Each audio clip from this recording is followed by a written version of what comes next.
بسم الله الرحمن الرحيم الحمد لله حمدا كثيرا طيبا مباركا فيه مباركا عليه كما يحب ربنا ويرضى جل جلاله وعم نواله والصلاة والسلام على سيد الحبيب المصطفى صلى الله تعالى عليه وعلى آله وصحبه وبارك وسلم تسليما كثيرا إلى يوم الدين أما بعد.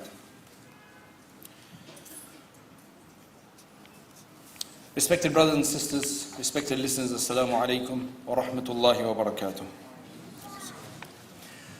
I'm going to need a lot more interaction than that. Just to clarify to you from the beginning, this is not a speech, it's not a taqreed as you call it, it's not an inspirational talk.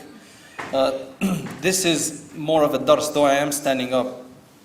It's supposed to be more of an interactive dars where we're trying to analyze our history to understand where this concept of Taqleed or following qualified leadership came from and how it set into this ummah and how it's become so solidified.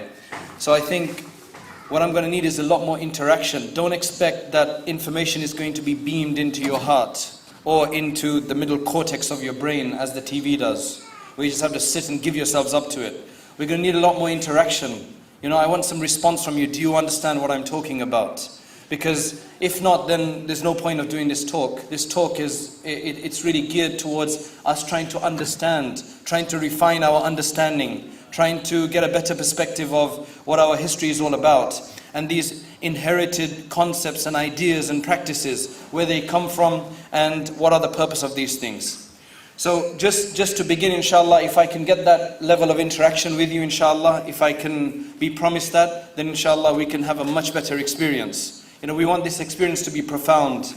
We don't want it to be something where you don't understand, and don't underestimate yourself. You know, for some of us who are just so used to listening to inspirational talks, when it comes to a dars, when it comes to a lesson that speaks about something at in more depth, when it's more analytical, we tend to switch off, because all we want to go back from here all spiritually elevated. Inshallah that will be the case, but inshallah it will also be educational, where hopefully we'll go back with solidified understanding, with more of a confirmation of the things that we may have been thinking about, and some doubt may have crept into it. Let's start from the time of the Prophet ﷺ. During the time of the Prophet ﷺ, whether it came to matters of aqidah, theology, belief, or whether it came to matters of jurisprudence and practice, whether it was about what should I do if this happens in my prayer. You know, are these words, do they constitute a divorce and a talaq, for instance? It was very simple during that time. You went to the Prophet ﷺ, and the Prophet ﷺ was not shut away. The Prophet ﷺ didn't have any guards outside his house. You could approach him outside the masjid or anywhere, and that was the simple character of the Prophet ﷺ. You could ask him the question. And thus many questions were posed to the Prophet ﷺ, and he responded in great detail. In the time of the Prophet ﷺ, there was no need for differences of opinion, because the legislator himself, the legislator himself was available to one and all, and for them to seek clarifications and seek their responses from. And thus there was no need for any difference of opinion. If a difference of opinion did begin, then it was very short-lived, because it could be clarified by the Prophet ﷺ. On numerous occasions when such things did happen, the Prophet ﷺ either explained the better of the two opinions, or he even sometimes mentioned that both of those were valid opinions that were brought to him. We don't have the time to go into very specific examples of these things. Inshallah, Mufti Muhammad, when he comes later on in the next talk, he will be speaking about how various different ahadith, different traditions from the Prophet ﷺ were looked at and analyzed, and conclusions were derived in different ways by the different imams. He's talking about a very later stage of this development, and he'll talk about that in more detail. So I don't need to speak about that. What I'm trying to give a perspective of is the overview of how these things happened. Why did differences exist? Because the question today is, which I've had posed to me over and over again, is that why is there a difference? Why can't we all agree to one thing? Well, that's the way Allah subhanahu wa ta'ala wanted it, and there's benefit and there's wisdom. There are certain benefits and wisdoms in the way things are today. Although I do think that for some of us have taken it way beyond what it's supposed to be and have actually violated some of the sanctity of this and some of the wisdoms of this. However, why is it not that everybody is together on one thing? Well, that was never supposed to be the case, and that is not what the Imams ever thought about either. When Imam Malik rahimahullah was told that we will make your Muwatta, one of the Khalifs said that we will make your Muwatta the standard book for jurisprudence, the standard book for Islamic law, and Islamic law and the legal system of Islam. We will make that the standard book throughout the Muslim lands. And he said no. He said no, because that was not the spirit of it. At the end of the day, whatever he was saying from his own personal endeavor was ijtihad. That was ijtihad. It was open to error. It was open to error, but whatever he was saying was done based on valid qualifications, and the conditions were met in terms of the exercise through which he reached the conclusions and the results that he did. So in the time of the Prophet ﷺ, there was no need. There was no need for Ash'aris and Maturidis, Mu'tazila, etc., etc. Qul huwallahu ahad, Suratul Ikhlas was more than sufficient for the belief of the Sahaba. You know, you didn't have all of these intricate controversies and these peripheral issues of Aqeedah and theology. You didn't have the need for them, because Qul huwallahu ahad, Allahu samad, lam yalid wa lam yulad, which was actually revealed according to one hadith based on the fact that some of the Quraysh, because they loved their ancestry and the lineage, and they came and said, Unsub lana rabbak, that give us the genealogy of your Lord. Give us the ancestry of your Lord, the family tree of your Lord. So Allah subhanahu wa ta'ala reveals, Qul huwa Allahu ahad, Allahu samad, lam yalid wa lam yulad, wa lam yakul lahu kufuwan ahad. So now what happens is that people used to come to the Prophet sallallahu alaihi wasallam with certain questions. And the Prophet sallallahu alaihi wasallam would respond to them based on either their circumstance, based on the general ruling on a particular issue. So for example, somebody came to the Prophet sallallahu alaihi wasallam and he said that, is it permissible for me to show some kind of light intimacy, like kissing with my wife in the month of Ramadan, while fasting? The Prophet sallallahu alaihi wasallam said no to the person. For the other person, another person who came to the Prophet sallallahu alaihi wasallam asking the same question, the Prophet sallallahu alaihi wasallam said, yes, it is permissible for you. Now, what happens is that the person who was told it was not permissible, he'll go and he'll practice upon it. He won't necessarily tell everybody. You know, if somebody asked him, he would probably inform them, and he would then relate it as a hadith on to the next generation, on to his students. The person who was told that it was permissible, again, he would practice on it according to what the Prophet ﷺ had told him. Now you have to remember, this is a very intimate thing. It's not done in public in Islam. You know, you don't see Muslim couples, well, hopefully not, just kissing around each corners. Although now, unfortunately, you do see many just standing around, like talking furtively, and you see that so many places outside universities, and it's like, what's going on here? But inshallah, they're husband and wife. But the point is, the point to understand is that Muslims don't do this kind of stuff. So it was a very private affair. But however, what eventually happened is that one of the muhaddithin, he learned both from this source that it is permissible and the other source that it's not permissible.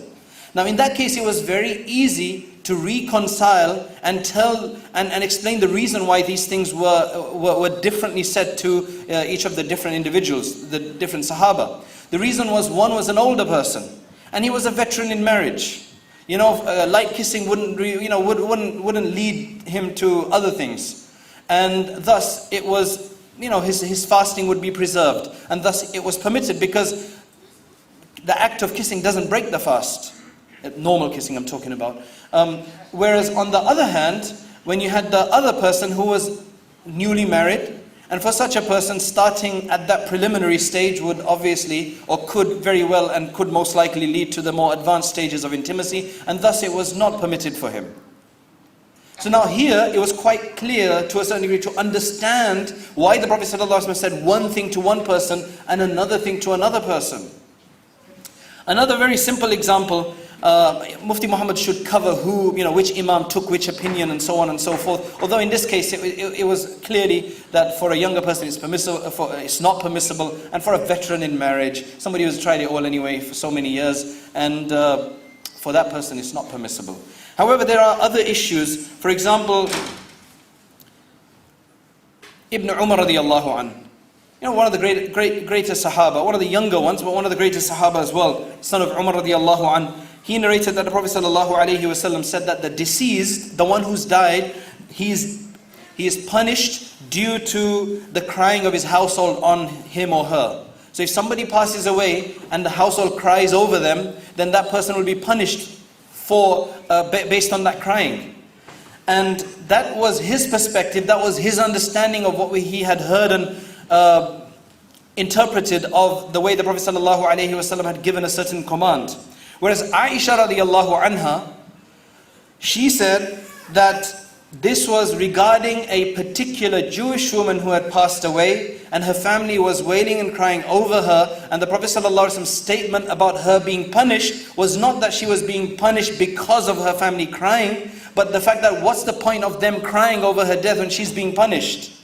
There was just a correlation, it was not a causation. Whereas Ibn Umar radiallahu anh took it as a causation as opposed to a correlation or a coincidence.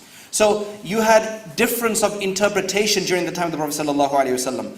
One event that would take place, one of the Sahaba would think that, oh, this is the reason why the Prophet ﷺ said this. And another one would say, no, I know it's because of this reason. And obviously where this would differ is the level of intellectual acumen, level of ijtihad, level of faqaha, which is a deeper kind of insight into the way the Sharia works and the spirit of the Sharia. So for example, if Abu Hurairah radiallahu anhu relates something, and Abdullah ibn Mas'ud radiallahu anhu relates something to the same effect, but his understanding is different from Abu Hurairah radiallahu anhu's, most of the fuqaha, most of the jurists, the experts in this field would probably take Abdullah ibn Mas'ud's narration radiallahu an, because his level of juristic insight, his level of faqaha was a lot greater than Abu Hurairah radiallahu anhu. Abu Hurairah radiallahu anhu was more of a very proficient narrator as opposed to as great a jurist as people like Abdullah ibn Abbas radiallahu an, Ibn Umar radiallahu an, Abdullah ibn Mas'ud radiallahu an. So obviously, when Abdullah ibn Mas'ud radiallahu anh would say something, his understanding would probably be based both on fiqh. He'd be interpreting the event based on his understanding of fiqh and jurisprudence and the other things that he had understood from the Prophet ﷺ. Whereas Abu Hurairah radiallahu anh, you could expect him to be relating it more in a veridical sense, in a more verbatim sense as such, more literal sense, as opposed to with as much insight as Abdullah ibn Mas'ud radiallahu anh. Both had their positions. It's not to say that one is inferior. They're only inferior in sense of level of faqaha, because not all the Sahaba were the same in their level of insight into fiqh. They were not all muftis, right? Only some were the muftis, as we would call them, who had that level to be able to legislate. So what you have, for example, you have another situation where it mentions that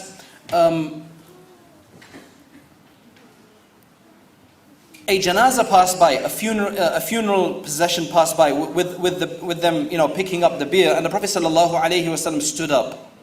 Now, why did he stand up?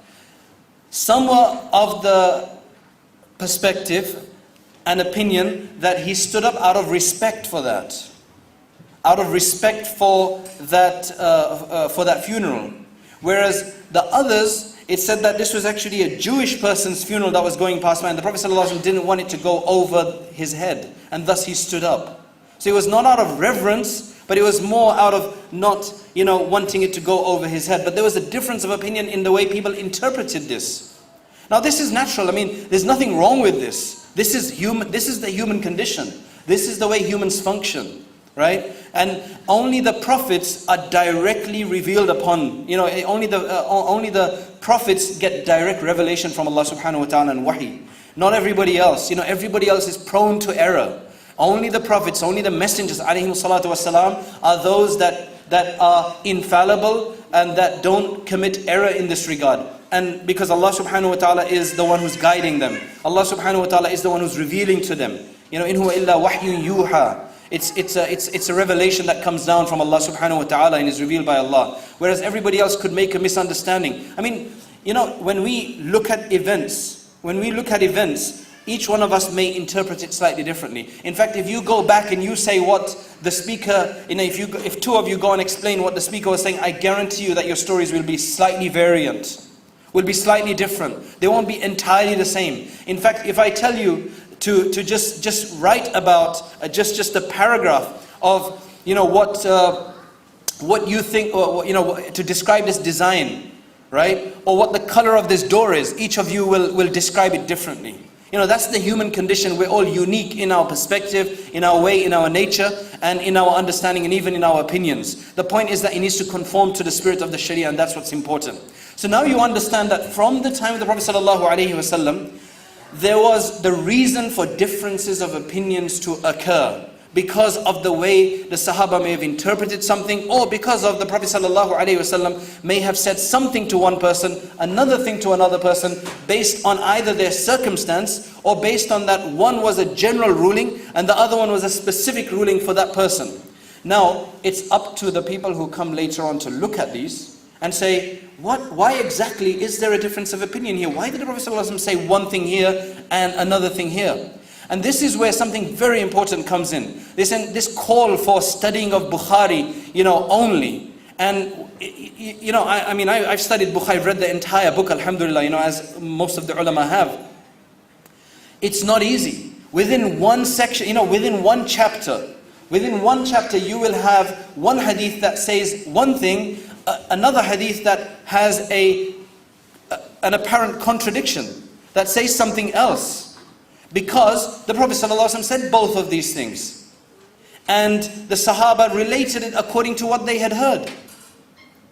Now, how are you able to look into Bukhari and get your answers? Because you'd be more confused than anything else. That's why there was a need and a requirement, which the ulama completely perceived, like Ibn Hajar al-Asqalani, Qastallani, Aini, etc. And they wrote these massive commentaries of 18 to 20 volumes that would just describe the ahadith, why Imam Bukhari brought a particular hadith here and not there, and why there is a difference of opinion, and exactly why the case was that this contradicts this. Obviously they're all superficial contradictions. You call them superficial contradictions that can be easily reconciled, but you need the knowledge.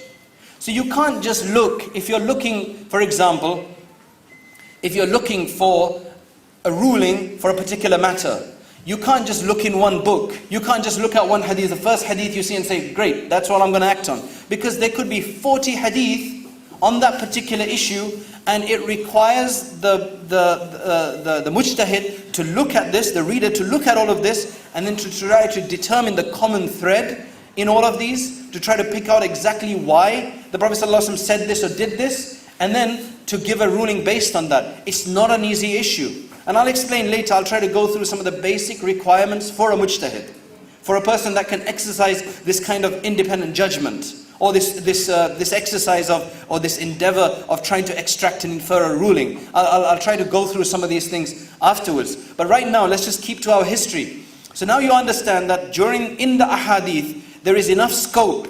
And I'm saying this in a positive sense. There's enough scope for the differences of opinion that we see today. So it's not an alien thing, it's not a foreign thing, it's inherent within the system, but there's a benefit and there's a wisdom to it, which I'll come to later. Now, what happens is, during the time of the Sahaba, after the Prophet ﷺ departed from this world, many of the Sahaba, they moved out of Medina Munawwara. They went to Kufa and Basra and other cities around the Muslim world, and they began teaching.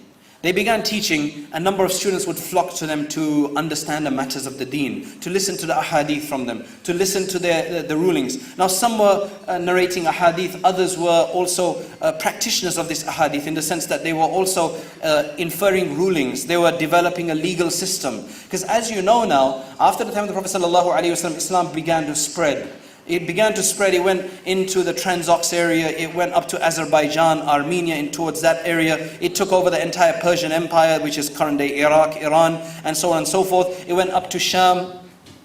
Already these things had started during the time of the Prophet ﷺ, but it expanded. Now you had people from different cultures, different ideologies, different customs, and different ways of doing things. They wanted to know whether they could retain what they've been doing under Islam, or whether it was something alien to Islam and it had to be rejected.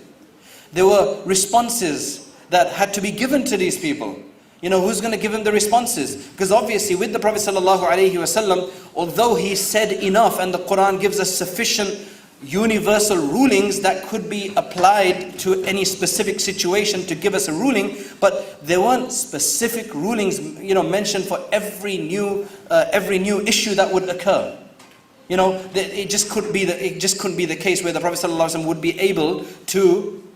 It didn't happen as such that the ahadith include everything in a specific way. For example, cloning, to take a simple example of recent times, right? Another example, if I give you another example, can a man, one of these bodybuilders that like to oil their body, right, and their chest and so on, and they've got a hairy chest and they want to shave the hair of their chest to look more feminine or for whatever reason, right?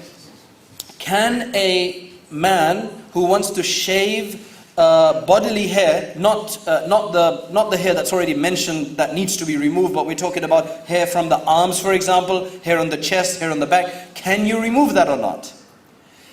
Look in the Quran, you won't find any specific ruling about that.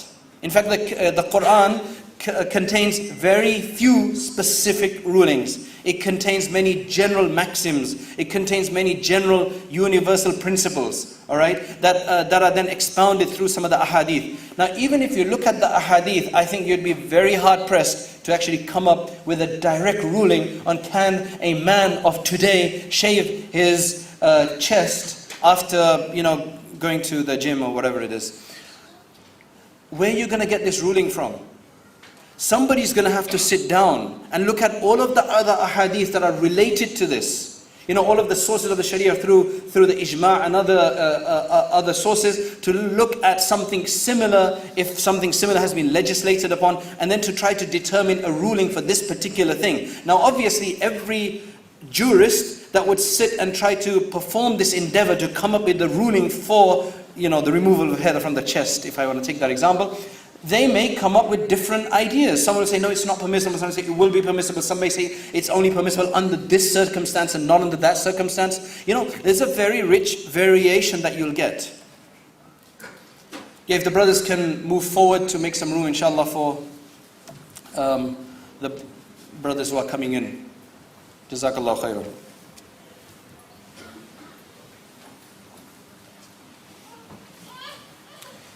Okay, another very simple example. I'll give you another very simple example. When it came to the time of the Imams, what happened is, like, during the time of the Sahaba, on one Jumu'ah, during one Jumu'ah prayer, a Sahabi came in. And the khutbah had already begun. The Prophet ﷺ had already begun to deliver his khutbah and his sermon. And when this Sahabi came in, the Prophet ﷺ said, stand up and pray. Make your sunnah, nafil prayers, whatever it was, there's difference of opinion whether it's a sunnah he's talking about, whether it's a tahiyatul masjid or whatever it is. Stand up and pray. So he stood up and he prayed. Now, some of the imams, they look at this and say, the reason why he stood and prayed is because he was a poor person. And the Prophet ﷺ, after that prayer, actually encouraged people to spend on him, to contribute, to donate to him. Because he was a very poor person, very disabled state. His clothing were not. Sulaik al-Ghatafani, his name was. Sulaik al-Ghatafani, right? That was his name. Because there are other ahadith which, when you look at, they will tell you that the Prophet ﷺ encouraged people to spend. In fact, one narration of this hadith also mentions that when the Prophet ﷺ told the person to pray, the Prophet ﷺ himself stopped his khutbah, right? He paused it until he finished. Now, from all of this, we understand that there was a reason why he told him to pray. Because not in any other time do we find that the Prophet ﷺ told people to pray while in the sermon. Because the whole idea of a sermon is that you listen. Why would the Prophet ﷺ be speaking if he's telling people to pray at the same time? It's like telling people to ignore him. Because in salat, you need concentration. Not everybody can do two things at once. And you're supposed to be talking to Allah and you're intimate discourses with Allah in your salat. So obviously it doesn't sound right. But here he told this person for a particular reason. So some imams have said that there is no sunnah prayer because the hadith is clear. إِذَا خَرَجَ الْإِمَامِ فَلَا صَلَاةَ وَلَا كَلَامٍ. As soon as the imam appears and emerges, then there's no salat you can do, and neither is there any discourse or any speaking after that. right? And that would supersede all of these other situations where we would look at these other situations and say it was for a particular purpose. But there are some imams and some jurists who've looked at this and said, no, what the Prophet ﷺ is saying here is that these 2 rakats are so important that even when the khutbah is on, you can stand up and quickly do those 2 rakats. And that's why for the Shafi'is, for instance, if a person comes very late for khutbah, and the khutbah is about to end, and he doesn't reckon that he will be able to make his 2 rak'ats before the imam finishes the khutbah and begin the prayer, then he should actually just stand and wait. And this was actually very irritating to me in the beginning, because while I was an imam in America, you had, mashallah, cosmopolitan of people in terms of different manahij, different madhabs, and so on and so forth. And there'd be a few individuals that'd come late, which was irritating enough, and then they would stand at the back, and I'm like, what's wrong with you? I didn't say anything to them, but then eventually when I looked into the Shafi'i school, and it seems they hail from the Shafi'i school, the idea is that if you come too late and you don't have enough time for Tahiyatul Masjid, then you stay standing until the imam finishes, because it's going to finish in a few seconds, a minute or so, and then you join the prayer standing up of the Jumu'ah prayer. Because the hukum, even in the Hanafi school, is that if you come in and you join a fard prayer, right, and you had an intention to make Tahiyatul Masjid, and according to some, even if you didn't, then your Tahiyatul Masjid is incorporated, because Tahiyatul Masjid means greeting the Masjid. You're making a fard prayer, you're greeting the Masjid anyway, right? So it's kind of very interesting the way people looked, the jurists looked at different, the similar situation, but in different ways. And that's what they were told to do. So we can't say you are wrong in what you did. And we can't say to the other imam that you are wrong in what you did. But what we can say is that this one is correct according to Allah. Or in my opinion is correct according to Allah. Because we don't really know what is correct according to Allah. Because Allah doesn't reveal this book and say yes and He puts a tick mark, or He doesn't do that. I'll get into that a bit later. I'll expound on that a bit more later. You see, I was only given an hour. That's why we have Asr prayer. So I'm trying to cover a lot of ground. So it may seem a bit like a roller coaster ride if you're used to those, right? So hopefully it's not passing over your head. Hopefully inshallah, you're understanding something. Are you guys understanding something? Inshallah. Okay.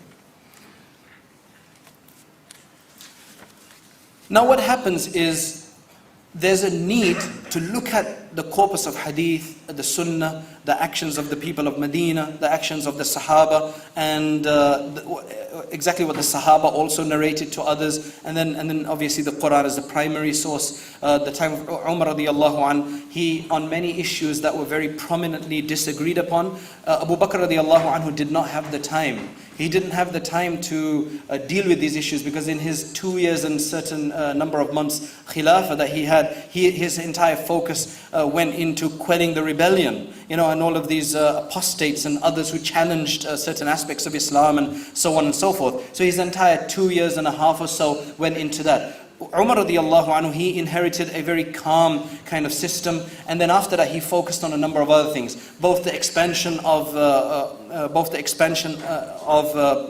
Islam into other areas, and also at home to look at the prominent issues that were of differences of opinion among the Sahaba. What he did is he kind of would form a little committee, and he would determine among them, what exactly the Prophet ﷺ had said. If it was a matter that related to women, for example, he would have Aisha radiallahu anha consulted about that, because Aisha radiallahu anha was a faqihah, she was a jurist in her own right. She was very close to Prophet ﷺ, also a very prolific narrator of ahadith. And thus they managed to reach a consensus, much ijma'. Some would argue that a lot of the ijma' was reached, the consensus was reached at his time.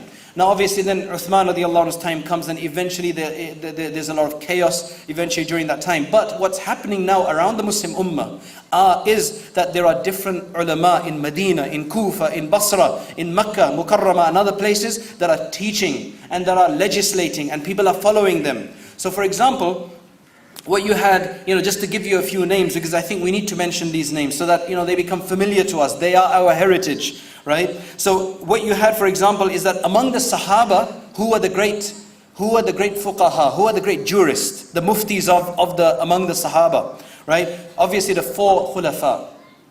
Abu Bakr, Umar, Uthman, Ali radiallahu anhum. You had Abdullah ibn Mas'ud. I mean, you would put him at a very high position. Abu Musa al-Ash'ari, another one. Another one was Mu'adh ibn Jabal radiallahu an. Ubay ibn Ka'ab. And then you had Zayd ibn Thabit. I mean, these are some of the names that really stand out as being jurists among the ulama, among the Sahaba. And then let's look at the different cities. So let's look at Medina Munawwara, for example. In Medina Munawwara, you had a number of jurists. Now, I'm sure there were other jurists, but these are the ones that became famous because people began to go to them and learn from them. You know, like for example, take London. You've got a number of different masjids, you've got a number of different ulama teaching. Let's just take doctors, for example. You've got a number of different doctors. Normally, you'll just go to your local doctor, your local GP. But when it comes to a special matter which is beyond him and needs a special training, then he'll send you to, the London hospital or some other hospital for the specific, eye, nose and throat, or, or for cardiology or for pathology or any of the other specializations, because he doesn't know it. Likewise, you'd go to an alim, you'd learn from them, and if they couldn't, they'd send you to somebody else.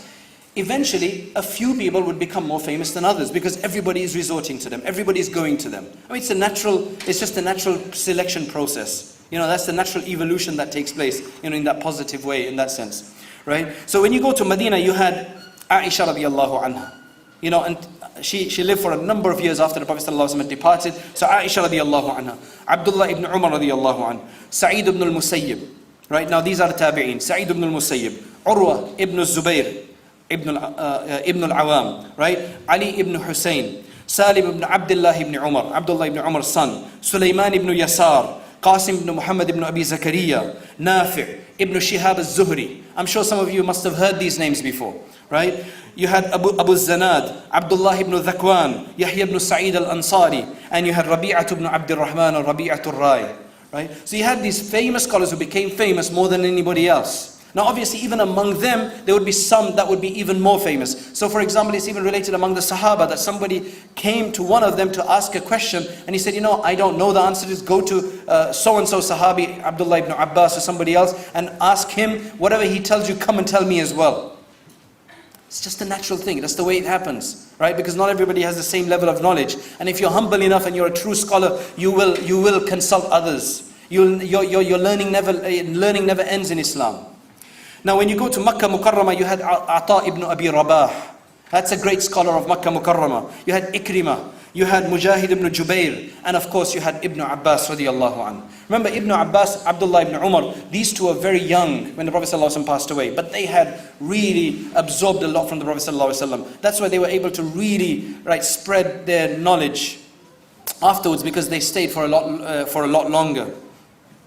They come to Kufa.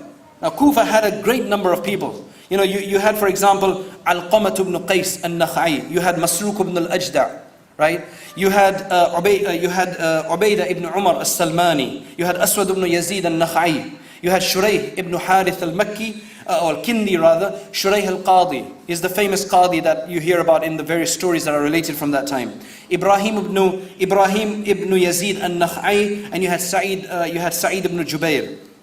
You go to Basra. In Basra you had Anas ibn Malik radiyallahu anhu. You had Abu al-Aliya, Abu al-Sha'tha, Muhammad ibn Sirin, the great interpreter of dreams as well. In those times, the ulama were masters of more than one discipline. Both in terms of, when you look at Muhammad ibn Sirin, you'll find his aqwal. Hasan Basri, you'll find his opinions both in tafsir books. You'll find it for hadith. You'll find it for spirituality. You'll find it in fiqh. You'll find them in the various different disciplines. You'll find their names, because these were the barakah of their time allowed them to become a master and become proficient in all of these subjects, which is extremely difficult nowadays. Even to become a master in a single discipline, it is extremely difficult. Obviously, people began to go to these people. Slowly, they taught others, and they taught their students. So obviously, Abu Hanifa, rahimahullah, Imam Shafi, Imam Muhammad, and Imam Malik, they were the students of the likes of these people that I just mentioned. And eventually what happened is that because these people had actually seen a walking, talking Islam, the entire culture of Islam still alive, there were more of these people who could actually understand the true spirit of the deen. But obviously, as with every subsequent generation, the light of prophethood is dimming, and there is less proficiency. And thus, you had eventually what you had is you had a lot less people who were as proficient as these masters. But eventually what happened is that there were 4 people, after the 3rd and 4th century, there were 4 people that literally everybody agreed upon that these are the 4 traditions that we will take from. Because these traditions, they proliferated. They spread far and wide. Maybe, and this was Abu Hanifa's tradition, this was Shafi'i, Malik, and Imam Ahmad ibn Hanbal's traditions. Right? They spread far and wide. Why? Because they codified a system. They collected the rulings together and presented it in a codified way. They had enough students. It was a natural selection by Allah subhanahu wa ta'ala. It was by design, by Allah subhanahu wa ta'ala, bringing people closer to them. Right? To these people more than others. Because if you look at it, though we only know 4 madhabs as such, although there's a 5th madhab today, and I'm sure there's a 6th and 7th one as well today, right? Contemporary madhahib, modernists and progressives and so on and so forth. But in terms of traditional madhahib, we see 4 that have actually stood the test of time, right? Have a historicity attached to it. There were others, but they didn't live. They lived maybe some didn't even live for a century. Some lived for the 1st generation, and then there weren't enough students to continue it. Because let's just say that I've got all of these bright ideas, and I teach about 20 people, and they are very enlightened.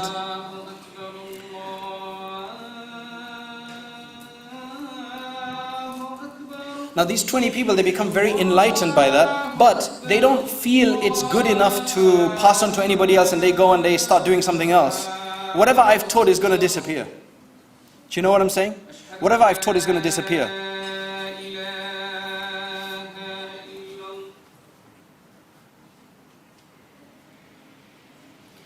So now, I was told that the adhan wasn't going to be played, so that's why I carried on. But anyway, it's like, let's just say somebody writes something great and puts a book out. But that book sells for the 1,000 print run, and then after that it's never printed again. Right? It's remaindered, it's gone. That's it, that heritage is finished. But at the end of the day, it's the acceptance by Allah subhanahu wa ta'ala. The acceptance that comes from Allah, the qubuliyah that comes from Allah subhanahu wa ta'ala for these madhahib, right? That it was only these 4 that continued and that stood the test of time and were actually developed further and have come as they are. Because if you look, you had a school of Sufyan al-Thawri, Sufyan ibn Sa'id al-Thawri. Right? Sharik ibn Abdullah al-Nakhai. Nakhai had a school. He was teaching people. Right? You had Abu Sulaiman Dawood al-Zahiri. In fact, his school actually lasted a while longer until that eventually died out as well. That was a literalist school where they would look at everything in a very veridical, very verbatim way. Right? Like for example, one opinion that's mentioned from them is the hadith of the Prophet ﷺ says that La tabulu, do not urinate in still water. Do not urinate in still water. Now obviously, still water, the reason you don't urinate in there is because it pollutes it and others can't use it then, because it's still water and the impurity won't flow away. So it doesn't have a sense of self-purification. Alright? What some of the Zahiris said is that because the Prophet ﷺ said you can't urinate in there, it's prohibited. But you can defecate in there because he didn't say you can't defecate. So you can see the literalism that went into their perspective. And obviously that couldn't remain because it was too black and white. It didn't have any color to it, right? And the problem is that there is a neo-Zahirism today, which is that people are trying to return to Zahirism, to a literal kind of outlook, right? And trying to just basically disqualify all of the heritage that we have from before. So anyway, you had Dawud al-Zahiri, you had Abu Rahman ibn Muhammad al-Awza'i, very famous. Awza'i was very famous, and his discussions with some of the students of Imam Abu Hanifa as well.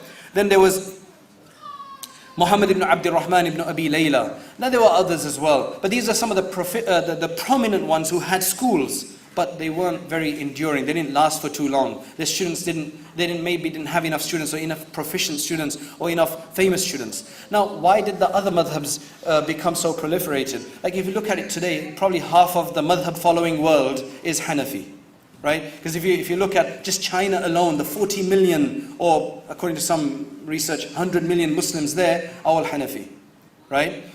You look at, massive in India, Pakistan, for the majority of, except the southern area is Shafi'i, right? Sri Lanka is Shafi'i as well, right? Syria, you look at the whole Bosnia, you look at a number of the USSR, the previous pre-USSR states, and so on and so forth, right?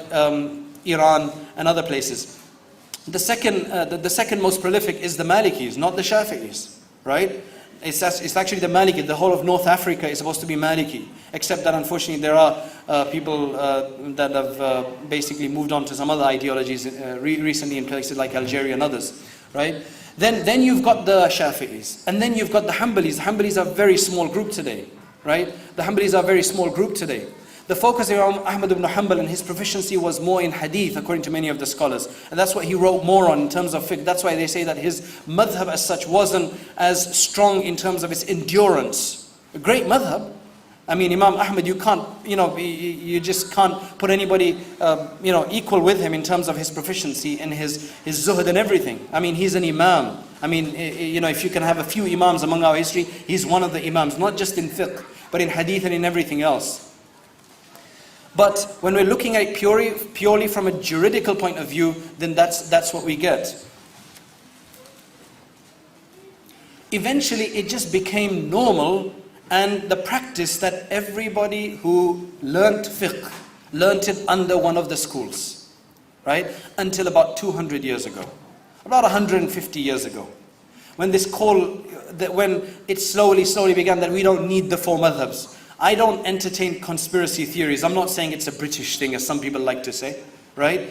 Wallahu a'lam what the reason was for that. But the fact is there, that it's only about 150 to 200 years old. Because, I'll tell you something, let's take a survey, right? This is something I want you to do.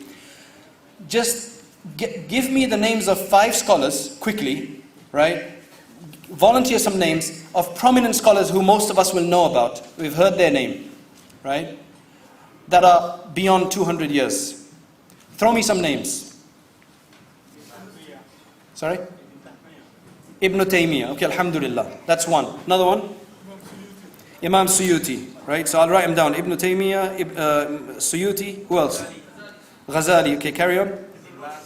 Bin Baz is recent. Rahimahullah. Sorry? See, that's the problem. Some people they don't even know beyond 200 years. No offense to whoever said it, but I'm saying over 200 years. Ibn Rushd. Ibn Rushd and Ibn Hajar. You want one more for Barakah? Ibn Hajar, who? Imam Nawawi, you can't miss him, right? MashaAllah, we've got a lot of Shafi'is here. Anyway, let's look at these, right? Ibn Taymiyyah, the first one, Rahimahullah, Shaykhul Islam. He was a Hanbali. Right? He never said don't become a Hanbali. He was a Hanbali. In fact, my current professor, Abdul Hakim al-Matrudi, he speaks about the influence of Ibn Taymiyyah and the Hanbali school. His entire thesis was on that subject, of whether, what affected what. His whole discussion is about that. Yes, there's no doubt that many of these scholars that you've mentioned had opinions that went against their madhab, because they had the level of ijtihad. They had the level of this proficiency in qualification to infer their own rulings. And they did go against in some issues from their madhab. But they were still, you could call them either affiliated mujtahids, right? Or mujtahids within the madhab. But they were primarily Hanbali. In fact, if you look at Ibn Taymiyyah, his father and grandfather were all great scholars of the Hanbali school.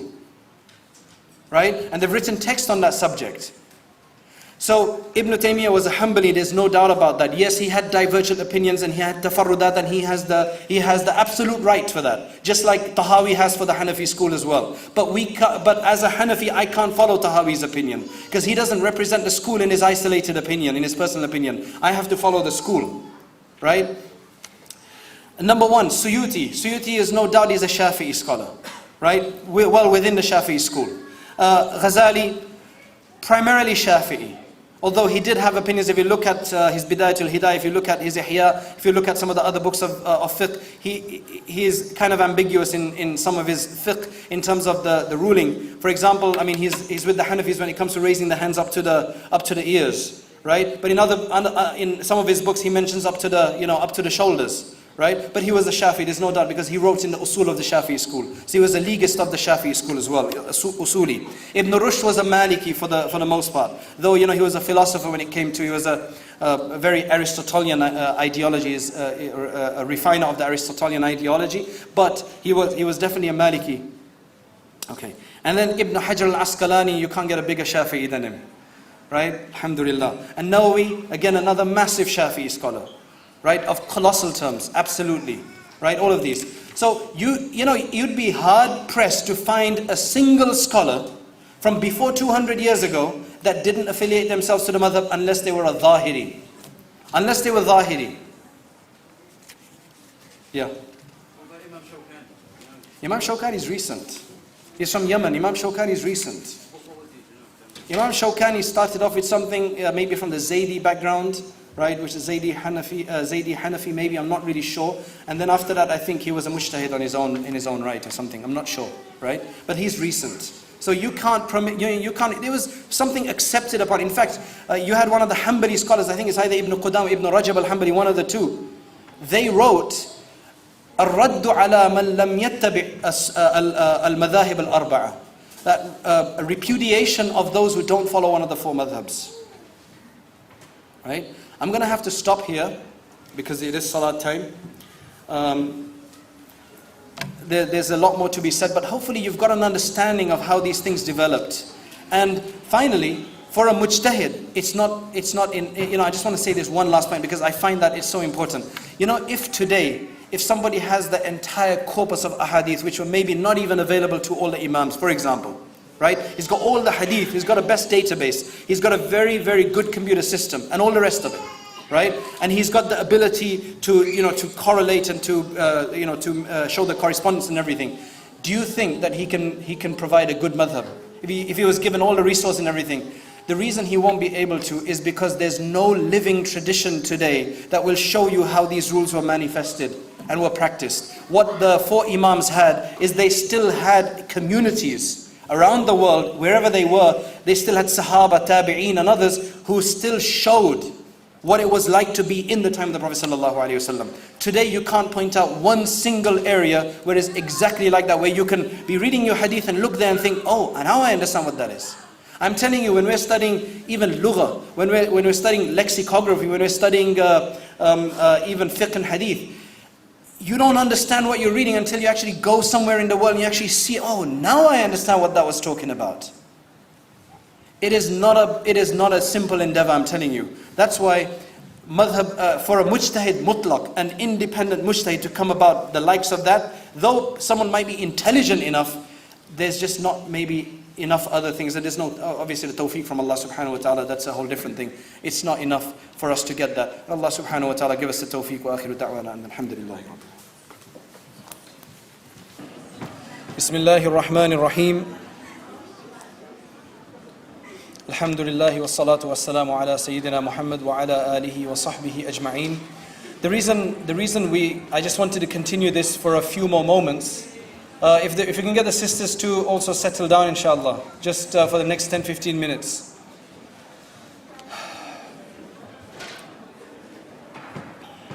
Jazakallah khairan. I think that it was actually very important for us to come back and for me to actually round this off, finish it up, because what we covered so far was purely from a very historical level, and I think we need to really tie in and understand the whole concept of unity of the ummah with it, and I think that's extremely important. There are also some very frequently asked questions with regards to this issue, common misconceptions, common confusions and misunderstandings, which I'm sure will come up in the question and answers, and I want to preempt them by trying to cover some of them right now. Right? These are certain questions that bother many of us and will basically taint our perspective as such and our understanding of what has been said so far. So I think they need to be clarified. I just want to mention one or two things. Why did, for example, the Hanafi school proliferate so greatly? 50% of the ummah maybe, right? I mean, these are, this is not any kind of personal statistics that I've conducted, but this is according to what some of the ulama have mentioned, just a basic survey of the Muslim lands. One of the reasons just could be that people like Imam Abu Yusuf, right, was made the Qadi al-Qudat, the supreme judge, the judge of all judges under Harun al-Rashid, one of the greatest caliphs of the Abbasid Caliphate, right?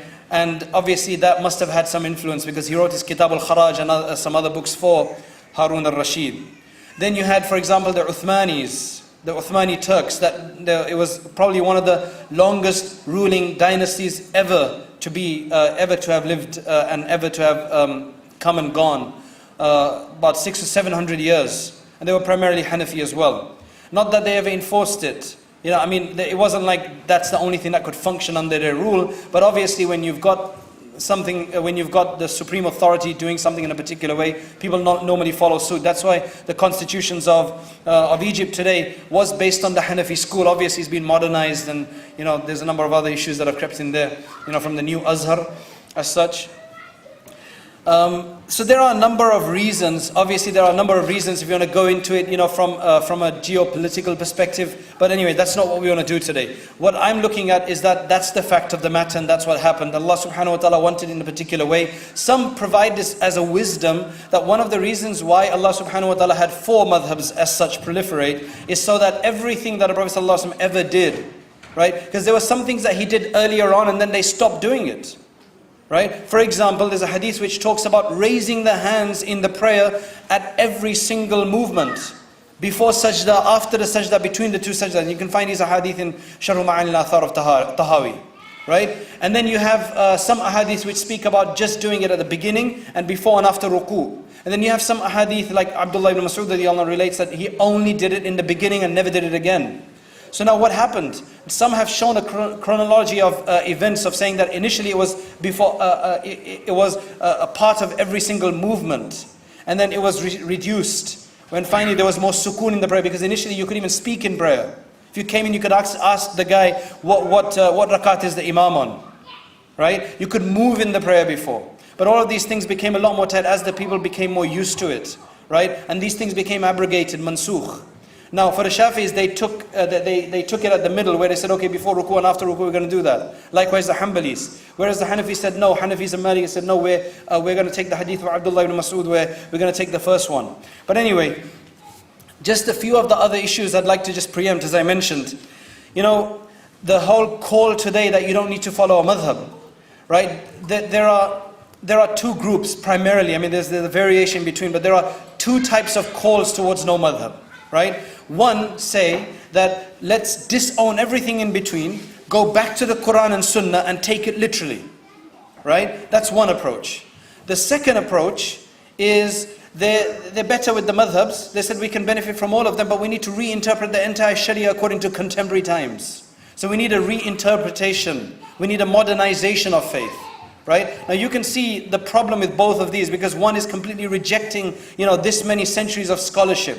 And the other ones again are rejecting it indirectly by saying we need to reinterpret, thinking that it's not applicable. No doubt there are certain issues that can be further developed. There's no doubt about that. But if you go back to the first approach, many people who call to that first approach, that disregard everything, don't go with the Hanafi, Shafi, Maliki and Hanbali, what's this all about? And look at the Quran and Sunnah yourself. Now let's just say that I say, okay, fine, away with all of these madhabs. Let me go directly to the Quran and Sunnah. And I'm looking for a particular issue. And I look at Bukhari and Muslim and so on and so forth, and I come up with my own opinion based on what I read. But it goes against what, for example, Fadilat al-Shaykh Abdul Aziz bin Baz said, or what Shaykh al-Albani said, or for example what Shaykh al-Uthaymeen said, or anybody else, for instance, rahimahumullah. Right? If I come up with my own ijtihad and my own Quran and Sunnah understanding, and I come up with an opinion, they're still going to reject what I'm saying. Basically the call is towards the 5th madhab. It's not the fact that reject the 4 and do it yourself, because nobody can do it themselves except the mujtahid. And we'll talk about a mujtahid later. It's a call towards the 5th madhab. It's a call towards the 5th madhab. And it's a contemporary madhab. But the question is, why should I give away my Rolls Royce for I don't want to say a Mini Cooper because they're quite nice, right? But you know what I'm saying. Something that was a lot closer to the time of the Sahaba, tried and tested, 1400 years of experience. And I want to leave that to follow something that's in its first generation? That's in its first generation. That you have to understand that. That's the crux of the matter here. The idea is not that everybody individualize their faith by doing their own ijtihad. Nobody agrees with that. Because you'd have, and as we do have in certain places, we have about 50 different perspectives. Number two, they say that madhahib, this is a part of the heresy of the ummah. Right? This is not the firqatun najiyah. As the hadith of the Prophet ﷺ, Abu Dawud and others, it mentions about this firqah that there will only be one sect that will be the saved sect, and all of the other 73 will go to hell. That is obviously talking about aqeedah. That is not the ikhtilaf in the furu'. It's not the ikhtilaf in the branches of faith like the jurisprudence. That is clearly in aqeedah when you're talking about the Hanafis,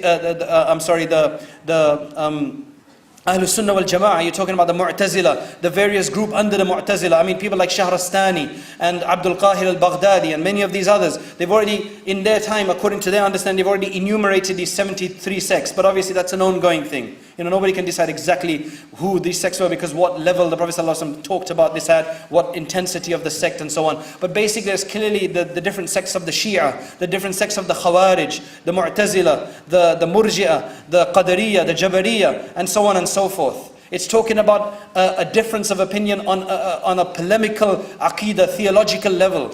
Right? It's not talking about the furu', because the four imams did not differ in terms of the fundamental aspects of aqeedah. They all agreed upon. They will never condemn each other for that reason. Okay, that's another one. The other thing is that there is an adab between the madhahib. When do you see a Shafi like just bashing a Maliki and putting him down? In fact, the great ulama of each of the school never allowed that to happen. Yes, as an academic discourse they allowed it. For example, in front of one of the great scholars of India, Rashid, I think it was, I forget, maybe it was Maulana Rashid Ahmed Gangohi or somebody else. He must have really explained the matter and really broken down the dalils of the Shafi'i school, right, on a particular issue. One of his students got up, in this great sense of emotion after hearing his teacher's breakdown, academic breakdown of the point of view in the Shafi'i school, and he said, if Imam Shafi'i was here today, he would have even listened to you. You get a few people like that, who say that Imam, when Masih Isa alayhi salatu wasalam will come, he will be Hanafi. You got a few people like that who claim that, who absolutely are convinced that that's going to be the fact, right? But that's not the way to do this. That's not the way to do this. What did the Shaykh say? Despite the fact that, he was breaking down the opinion of the Shafi'i school, when he heard his students say, he said that, he really put the guy down. He said, don't you understand that if Imam Shafi'i was even here, you think I would have even spoken? Do you think I would have even spoken? Right? So that's the adab they had for each of their ijtihad, because the whole adab was ra'yi sahih yahtamilu al-khata wa ra'yuka khata yahtamilu al-sawab. Because it's a matter of, we don't know what the clear-cut truth is according to Allah, because you can't go and ask Allah. What we're told though, according to the hadith, Bukhari, Muslim and other narrators, when a mujtahid does his ijtihad, what does ijtihad mean? Ijtihad is a qualified person who has access to the sources, who has all of the prerequisite knowledge and information, and all of the ulum and the sciences, and then he looks at the Quran and Sunnah to derive a ruling that is not already legislated upon. That's what a mujtahid is supposed to do, to exercise this endeavor. So what the hadith says is that when a mujtahid does that, and he is able to reach the truth, that is the truth according to Allah, he won't know, but he will think it's the truth, obviously. Because you don't know what exactly Allah has according, what is the truth according to Allah, right? But we have to assume we know, right? When he reaches that truth, and if it corresponds with the truth according to Allah, he will get 2 rewards. And if it doesn't, then because he did what he was told to do in the Sharia, he will get 1 reward, even if he's absolutely wrong. For example, let's just say there's a very difficult divorce issue where the husband said certain things and whatever, the wife is saying no. One mufti says it's a divorce, another one said it's not a divorce. Obviously, it can only be one thing. You can't have a couple that are married and not married. There's no hal in between the two. There's no intermediate. There's no intermediate position in between the two. There has to be one of them is right. But each mufti is insisting, right, based on his ijtihad. They're both valid ijtihads, but which one is more correct? Only one is more correct according to Allah. According to the usulis, only one is correct according to Allah. Right? We won't know that, but we have to assume that whatever we're following is more correct. So as a Shafi'i, I have to think that whatever I'm following is more correct, but it has the possibility of being wrong. And what you're following as a Hanafi or a Maliki is wrong, but has the possibility of being correct. And there's ulama like Anwar Shah Kashmiri and others, rahimahullah, they've even discussed whether Allah subhanahu wa ta'ala will reveal on the Day of Judgment who was more correct on any given issue. And he said, I don't think so, because every mujtahid did what they were supposed to do, which was to make the ijtihad, and people followed them. If you were born in a Hanafi school, in a Hanafi household, you don't have to stick to the Hanafi school. You can become a Shafi'i. If you were born in a Shafi'i background, you don't have to stick to that. You can become a Hanafi, but you don't change every week. You change once. You change according to what's accessible to you. Right? The background on this is what is accessible. Have you got books? Have you got ulama that you can access? I remember once I went to a program, a retreat, and one brother I know is absolutely he's from Hyderabad or from Pakistan, right? Typical Hanafi brother, and he's doing Raf' al-Yadayn, and he's traditional. I mean, I knew that he follows a madhab, right? But he's doing Raf' al-Yadayn. I'm like, what are you doing? He said, I'm a Maliki now, right? He's from Philadelphia. And I said, but why are you raising your hands for? He says, well, for him, poor guy, he wants to become a Maliki because he's studying under Sheikh Khalid Blankenship, right? Dr. Khalid Blankenship, I think, or whatever. But he hasn't studied the Salat enough to understand that the Malikis also don't raise their hands. He thinks just doing what my dad doesn't do is Maliki. You know what I'm saying? Just something different. I want to be different. Wallahu a'lam. Right? Obviously it looked really stupid, didn't it? But what I'm trying to say is that that's not the point. The point is that you go and you take a madhab that you have access to. Because it's all about following the deen, following the Quran and Sunnah, following the Prophet ﷺ through someone who's already done the work for you, because we just can't do it ourselves. Because we don't have the requisites of or the qualifications of ijtihad and so on. Okay, so that's the adab. There needs to be an adab. And yes, there may be a few instances in our history where people have fought. Right? A few zealots got up and they began to fight with each other. But for the most part, and even today, if I see a Maliki brother, I'm more than happy to see him. And I learn from him. I just love it, because I'm like, what do you guys say about this? What do you guys say about this? It really improves your understanding of the legal system of Islam. Okay, another one is, one thing you have to remember is that the Hanafi madhab, as opposed to the Shafi'i, Maliki and Hanbali madhab, was not a single man endeavor. And neither was it just 3 muftis either. It was an entire group of 40 experts in the various different fields, including, people from all the way from spirituality to lugha, to lexicography, to hadith and everybody else. Imam Muhammad al-Shaybani, Zakaria ibn Abi Zaida, and, all to the likes of Fudayl ibn Iyad and Abdullah ibn al-Mubarak. So it was a group effort. In fact, it says that for 3 months sometimes they would debate on an issue. And they couldn't reach a conclusion. And finally, after 3 months, it would be written, Qala Abu Hanifa this, and Qala Abu Yusuf and Muhammad this. And that's how it go down. That's how we've inherited it. Now, the flexibility that gives the muftis of today, that they can actually pick and choose within their own madhab, according to certain parameters, obviously. But it gives a great flexibility. Another thing was, Imam Abu Hanifa was a tabi'i. Right? I don't want to talk about I don't want to talk about why I'm a Hanafi or whatever, but these are just certain points, okay? I'm not saying the Hanafis are better than the Shafis or whatever, all right? Although I do believe that as a Hanafi, I have to think that whatever we're doing is the best opinion, okay? Is the most valid opinion. Another thing that comes up that's been going around is that the Imam said, and it's quoted from them, that, if you see a hadith that's sahih, then reject my qawl, reject my opinion, and take what's sahih. Then how do you deal with that issue? Well, the thing is that you have to remember, these imams were not idiots. They weren't talking to Tom, Dick and Harry. They were talking to muhaddithin. They were talking to their students. How many minutes? Okay. They were talking to their students who were muhaddithin, that obviously if there's some other hadith that you come across, you can reject what I'm saying because our understanding was based on this. He wasn't talking to just anybody off the street who finds a hadith somewhere and says, oh, Imam Abu Hanifa didn't see this. How do you know he didn't see that? Do you know? So it's very difficult for you to determine that he didn't see something. You can maybe establish what he did see, but you can't establish what he did not see and say that because he didn't see that, because that process of elimination is just impossible to do, right? We're not privy to his life at that time. Or for any other imam for that matter. So you have to remember this statement is to the muhaddithin. And number three, when he talks about weak ahadith, you have to remember that a hadith that's weak today was not necessarily weak when the imams had it. Because if you look at it, Imam Abu Hanifa passed away in 150 Hijri. Imam Malik passed away in 179. Imam Shafi in 204 and Imam Ahmad in 241. Imam Bukhari passed away after that in 256. He was only born in 194.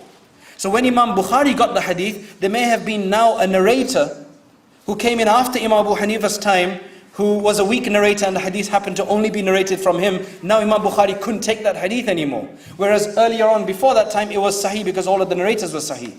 I mean, I should spend more time in explaining this, but we don't have the time. But I hope you understand what I'm saying. That in the first 3 generations or 4 generations, everybody was completely upright, reliable. But then a 5th narrator, and the time comes of Tirmidhi or Abu Dawud or whatever, that person is weak, although the 4 are at the top. Imam Abu Hanifa has taken it from the 4th one or the 3rd one, right? So for him it's sahih, but later that hadith becomes weak maybe, right? That's a possibility as well. So, we mustn't take this in black and white. You must understand that this is a very intricate system, okay? And I don't want to go into much more detail here, but you have to remember Imam Ahmad ibn Hanbal, he says himself, and Suyuti relates this from him in Tadrib al-Rawi, right? And his practice shows this as well. He says that when it comes to aqidah, or when it comes to fiqh, then we really go down on the hadith and scrutinize it. When it comes to fadail, we take a step back. If you look at Imam Bukhari, it's only in his sahih, right, his al-Jami' al-Sahih, that he's taken up this criteria to only include what's sahih according to him. If you look at his Juz al-Qira'ah khalf al-Imam, Juz al-Fatiha, and his al-Adab al-Mufrad, it's full of da'if hadith. Full of them. So if it's okay for him, why isn't it okay for us? What's the point of somebody coming and taking Imam al-Tirmidhi's book and making a sahih Sunan al-Tirmidhi?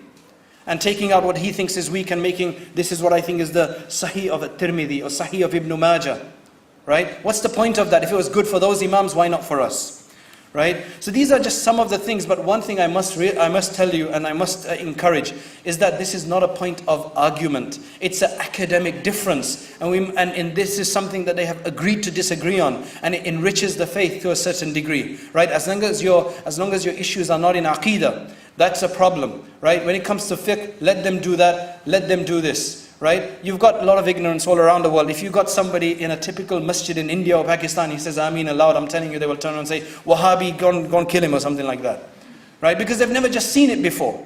But in England and in London, especially where we stay, we've got a number of issues. That's why whenever I spoke in America about any fiqh, I would say, some say this, but this is the one I follow. I even stopped saying this is Hanbali or Shafi'i, because that just confused some people, because people are so far away. They've come from under a system, but they don't really know what system it is. And you don't want them to feel that they've been doing wrong all their life, if they've been following a good system.